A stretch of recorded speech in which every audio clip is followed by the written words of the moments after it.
Tonight on PBS News Weekend, a new conservative economic school of thought that will have an advocate in the new Trump White House. Then what the new administration could mean for veterans and current members of the military. And a Massachusetts studio that showcases the work of artists with disabilities. People within the disability community want to see that. They want to see that people like them are creating art and that art is valuable.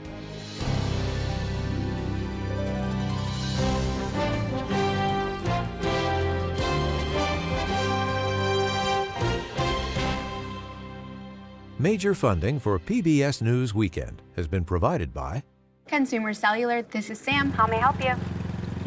This is a pocket dial. Well, somebody's pocket. Thought I'd let you know that with Consumer Cellular, You get nationwide coverage with no contract. That's kind of our thing. have a nice day.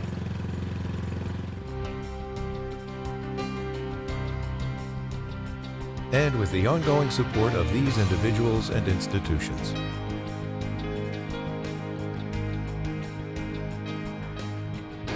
And friends of the NewsHour.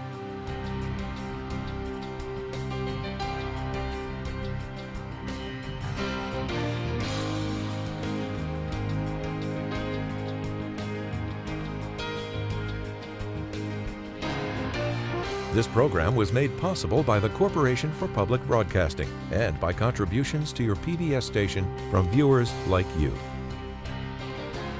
Thank you. Good evening, I'm John Yang. There were more deadly Israeli airstrikes in Lebanon and northern Gaza today as the world waits to see what the close relationship between President-elect Trump and Prime Minister Benjamin Netanyahu means for Middle East peace. In Lebanon, at least 23 people are dead, including children, after Israel hit a village north of Beirut, far from known Hezbollah operation centers. Later, Israel's new defense minister declared that his country had defeated Hezbollah. And in northern Gaza, at least 17 people are dead following a strike in Jabalia. Health officials say a home sheltering displaced people was hit. The IDF says it was targeting Hamas militant sites. In a call 2 days after the election, President-elect Trump urged Russian President Vladimir Putin not to escalate the war in Ukraine. That's according to the Washington Post. Today, Russia and Ukraine traded drone attacks. Ukraine launched a major barrage on the Moscow suburbs. And in the Ukrainian city of Odessa, officials said Russia launched a record 145 drones. There was a magnitude 6.8 earthquake this morning in the Caribbean Sea off southern Cuba. It comes just days after a late-season hurricane pummeled the island, once again knocking its power grid offline. So far, no injuries have been reported. President-elect Trump has been declared the winner in Arizona. That's the final state to be called. He has more than 52% of the vote there. When President Biden won it in 2020, it was the first time it was in the Democratic column since 1996. Meanwhile, control of the House is still undecided. With 19 races still to be called, Republicans are just 5 seats away from the 218 needed for a majority. And Judith Jamison has died. The internationally acclaimed dancer became artistic director of the Alvin Ailey Dance Company. Jamison began studying ballet at a young age. She was spotted by the legendary Agnes DeMille in the early 1960s, a time when there were virtually no opportunities for black ballerinas.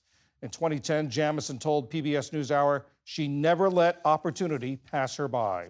When the curtain goes up, you go for it with excellence, with confidence. I mean, the curtain goes up on your life every day. You open your eyes and your curtain's up.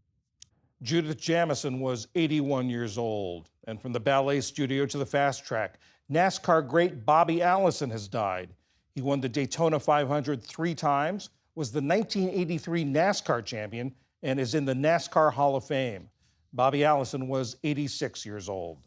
Still to come on PBS News Weekend, what Mr. Trump's win could mean for military members and veterans, and a Massachusetts studio that showcases artists with disabilities.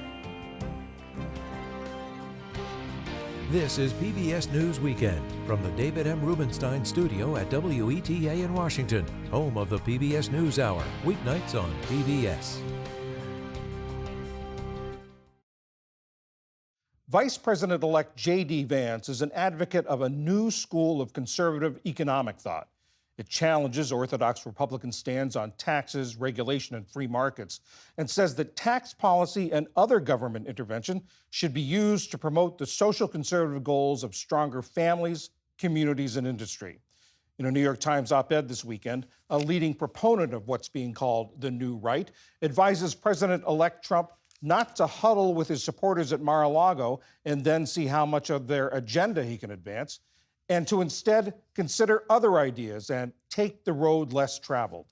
Oren Cass wrote that op-ed. He's founder and chief economist at a think tank called American Compass, and he's the author of a book, The Once and Future Worker, A Vision for the Renewal of Work in America. Tuesday's exit polls showed that there was broad unhappiness with the economy and the way things were going. 2/3 of the voters described the economy as not so good or poor, and 70% of them voted for Mr. Trump. What do you think they were voting for? What changes do you think they were voting for? Well, I think they were voting against what we've done in this country for 20 or 25 years now, except during Mr. Trump's first term, which is basically just focus on this idea that all people want is cheap stuff. So the more we do globalization and move our jobs to China, the more we have an open border and bring in low-wage migrant workers, the better off we'll be. And we'll see high GDP numbers and the stock market will go up and everything will be great.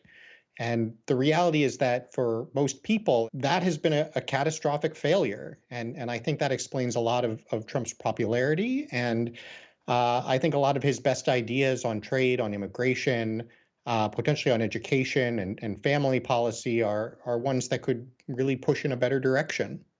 And as I understand it, you advocate using tax increases in some cases and using other government regulation to achieve those goals. So what is your general view of the role of government in the economy? Well, I should say I don't like tax increases, but I think we have to be realistic when we have a $2 trillion deficit that the solution is probably not going to be entirely spending cuts. And we also have to understand that the recent rounds of tax cuts, they didn't have the benefits that were promised. And the reason they didn't have those benefits is because our problem in our economy isn't that corporate profits aren't high enough.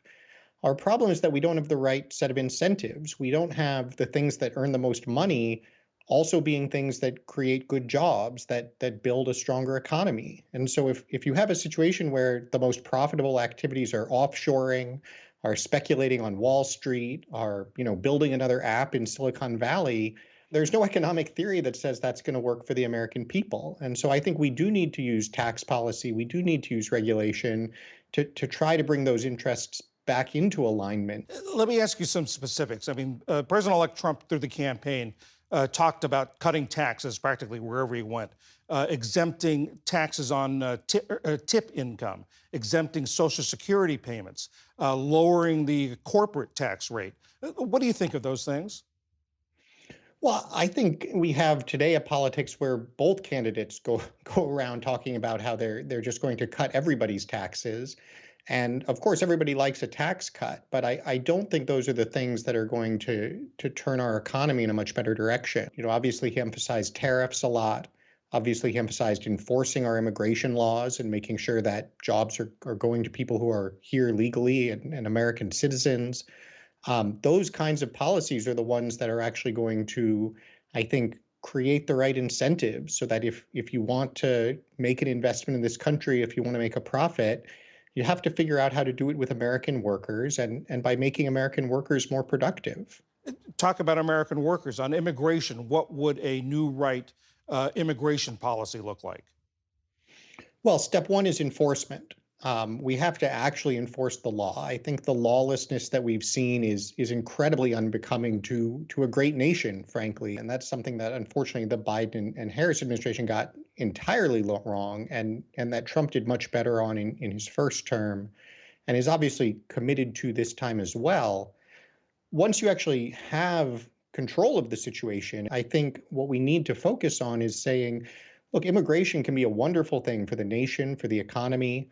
But at the low end of the labor market, where we already have seen, a lot of people struggling to make ends meet, to support families, bringing in lots more workers to compete in that low end of the market is just not a good idea. It's not good for the workers who are here. And so I think we should aim to have much lower levels of immigration. And if we want to have immigration, it should be immigration into the high end of the labor market. Folks who are going to be competing with those who are already paid very well and are doing just fine in our economy. The vice president-elect, as I said, has been talking, as you referenced, has been talking about these things for quite a while. Now that he's vice president, now that he's in the White House, what are your hopes, maybe, and expectations of these views taking hold? Well, I think it's a wonderful step forward for the Republican Party and the conservative movement, and ultimately for the United States to have somebody like him in that role. One of the best ways to measure how far the conservative movement has come is to look at the distance from Mike Pence to J.D. Vance. That sort of captures what is going on in the party. And so to have somebody who I think really understands these issues so well, can articulate the principles behind them so well, and then, as he's already shown in his short time in the Senate, is very good at translating them into actual policy. It's not just rhetoric; it's actual policy that has the prospect to really benefit workers and their families. And so, my hope is that he has a lot of influence in the administration's priorities, and that he has the opportunity to pursue some of these things that really matter a lot to him. Oren Cass of the American Compass, thank you very much. Well, thank you for having me.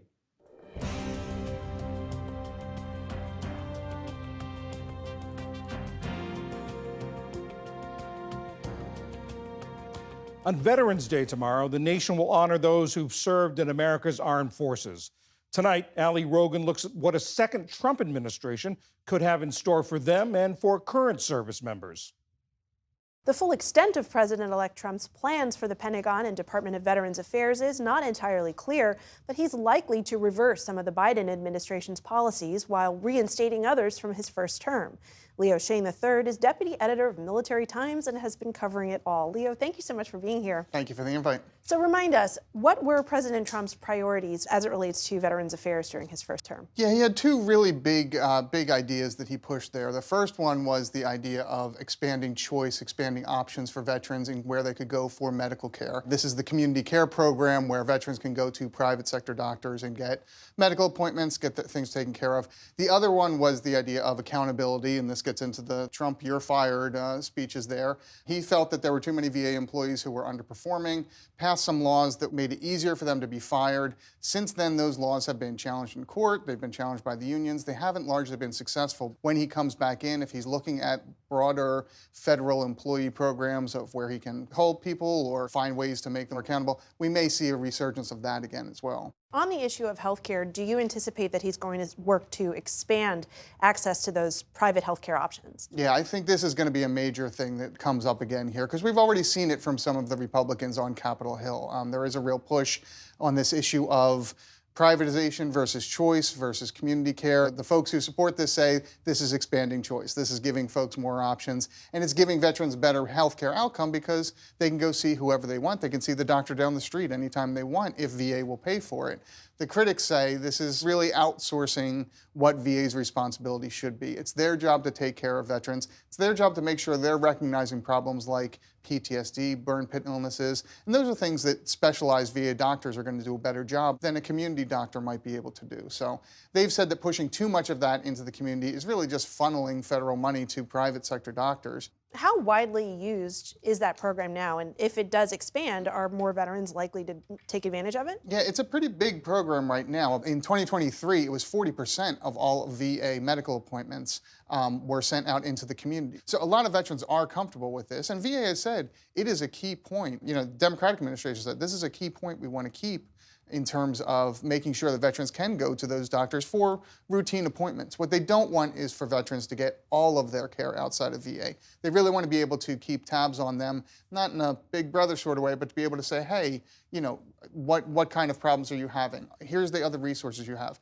A community care doctor might not know about the benefits that you're eligible for. The issue of veterans' disability ratings. This is the system by which it's determined how much disability compensation veterans receive, and the Heritage Foundation, the conservative think tank, which put out the Project 2025 blueprint, which of course the Trump campaign distanced itself from, has recommended reassessing those ratings. What might that look like? It's hard to say. This is not a popular idea with a lot of the lawmakers, conservative lawmakers in Capitol Hill. This is a real third rail in the veterans community because if you're talking about clawing back any money from disabled veterans, not a very popular position. But there has been a lot of talk about, has the disability system just become too generous? Is this a situation where veterans don't really have to show that it's service-connected, that they're getting higher disability levels and higher payouts based on injuries that maybe aren't as debilitating as what we've seen in the past? So there is some chatter about this. I don't anticipate this really getting too far, again, because of the political touchiness of the whole thing. I think the bigger switch won't be policy. I think it will be sort of attitude towards that, and maybe just not the encouragement that we've seen or even discouragement to veterans to go out and get those disability benefits. The Trump campaign also talks a lot about issues they characterize as woke military policies, including supporting members of the military who seek abortions, allowing transgender members to serve openly. How might a Trump administration 2.0 address some of these issues? Yeah, I think the abortion issue is going to be a big one for both the DoD and the VA. They both have fairly generous policies that have come under the Biden administration. For the Defense Department, they allow travel stipends and time off for service members who need to travel across state lines to get abortion services. For VA, they're actually offering abortions at VA facilities, some in states where it is outlawed. And they have said it's on federal land. We are not held responsible to state laws. I can't imagine the Trump administration or anybody that he puts in either of those secretary jobs will support that. The transgender issue, we will have to see. Trump, while he was in office the first time, banned the recruiting and the enlisting of transgender individuals into the military. Didn't kick out folks who were in the ranks already, but would not let new ones join. Would not be a surprise to see him put that back in place.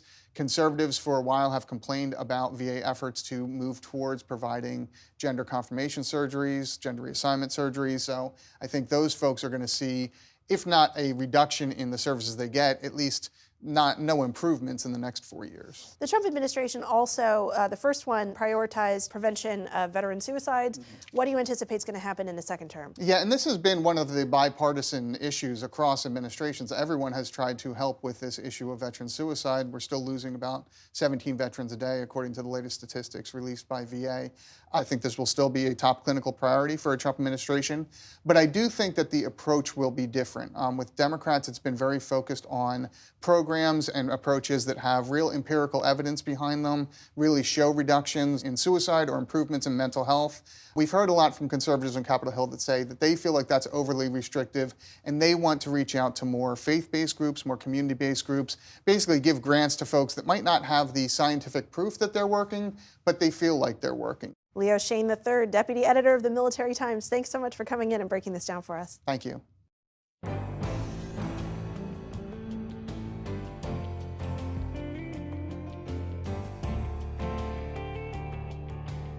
As major American museums re-examine their collections to ensure diversity and inclusion, there's a growing realization that they need more art by people with disabilities. Special correspondent Jared Bowen of GBH in Boston takes us to a Massachusetts organization that's been celebrating that work for half a century. Around 8:30 every weekday morning, artists begin arriving at VinFen's Gateway Arts in Brookline, Massachusetts, heading upstairs to studios where they paint, weave textiles, or mold ceramics. This is their job. Every day, I make all kinds of artwork, including this embroidery of my house I used to live in. Mimi Clark has worked at Gateway Arts for 6 years. A ready supply of colorful threads at her fingertips, she's honed her skills in both fiber arts and puppetry, where she's developed a series called The Bernie and Tulip Monster Show. It makes me feel so proud, and I'm inspired as my two favorite puppeteers, Jim Henson and Mr. Rogers.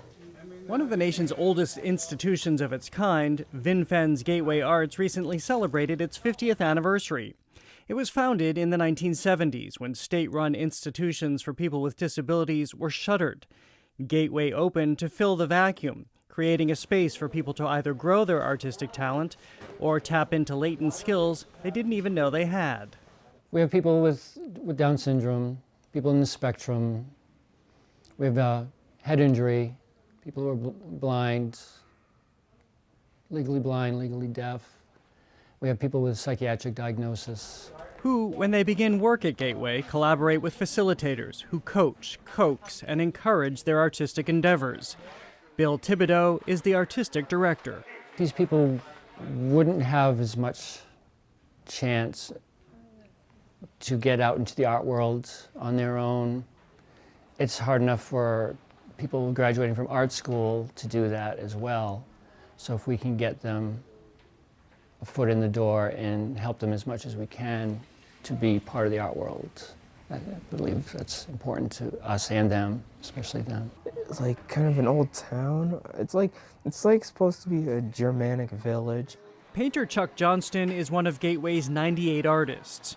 Once finished in the studio, their work may be shown downstairs in the organization's gallery, offered for sale in its shop, or even published. Johnston's latest volume is his take on television's The Golden Girls. It's like to put a spin on making it look more animated. Yeah, The Golden Girls, like, I mean, I did that one, and it's like, well, as soon as I finished that, it's like, oh man, I just wish Betty White could have had that one. Historically, one place work by artists like Johnston and Clark has been omitted is museums. Recently, though, some of the country's largest have begun a course correction. At Boston's Museum of Fine Arts, it's begun with tours highlighting the work of disabled artists in its collection, both contemporary and well-known figures whose disabilities are often only a footnote in their biographies, like Frida Kahlo, whose late career paintings were made while she was confined to her bed, and Edward Manet, who had a nerve disorder that often left him unable to walk or stand upright. People within the disability community want to see that. They want to see that people like them are creating art and that art is valuable. Jessica Doonan is the manager of accessibility at the Museum of Fine Arts Boston. She says it's imperative that museums become more expansive in collecting contemporary artists with disabilities as well. Last October, San Francisco's Museum of Modern Art acquired some 150 works of art by artists with developmental disabilities from 3 West Coast organizations with missions like Gateways. If their art is absent from museum walls, says Doonan, so are their stories. Art is such a universal language. It is able to convey things that so few words are able to do. And particularly for people with disabilities for whom communicating with the rest of the world is particularly challenging, the opportunity to create art and communicate in that manner is so critical. And helps break down notions that artists with disabilities somehow don't merit a place on gallery walls. We've had an exhibition once here where there were our artists alongside some mainstream Boston artists in one exhibition, and people were walking around and saying, well, who did this one? And we'd say, it doesn't matter. We wouldn't tell them, it doesn't matter, it's art. For PBS News Weekend, I'm Jared Bowen in Brookline, Massachusetts.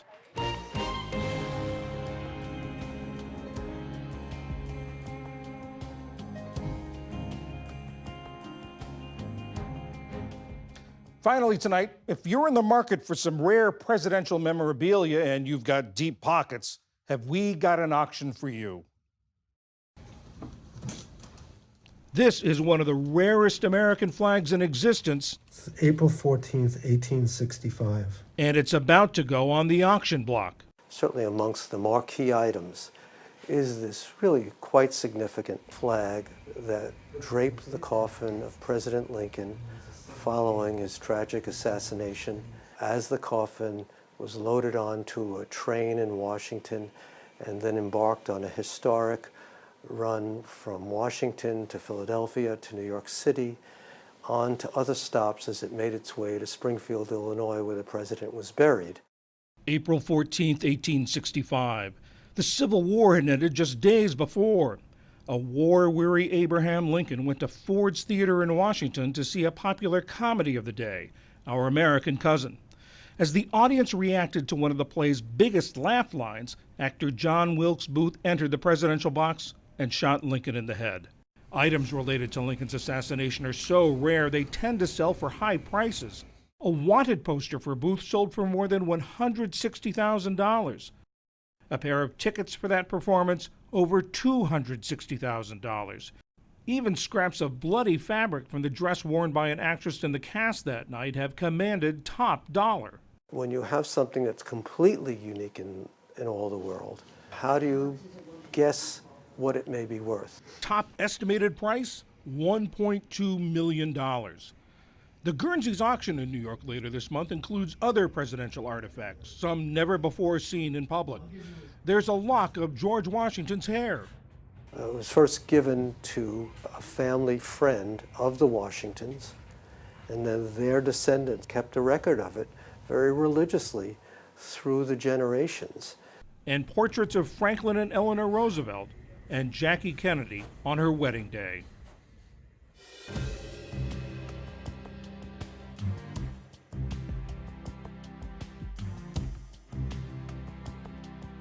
And that is PBS News Weekend for this Sunday. I'm John Yang. For all of my colleagues, thanks for joining us. And for all those who've worn the nation's uniform, thanks for your service. Have a good week. Major funding for PBS News Weekend has been provided by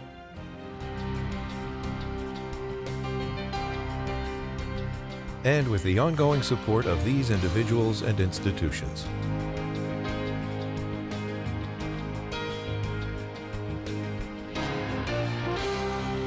This program was made possible by the Corporation for Public Broadcasting and by contributions to your PBS station from viewers like you. Thank you.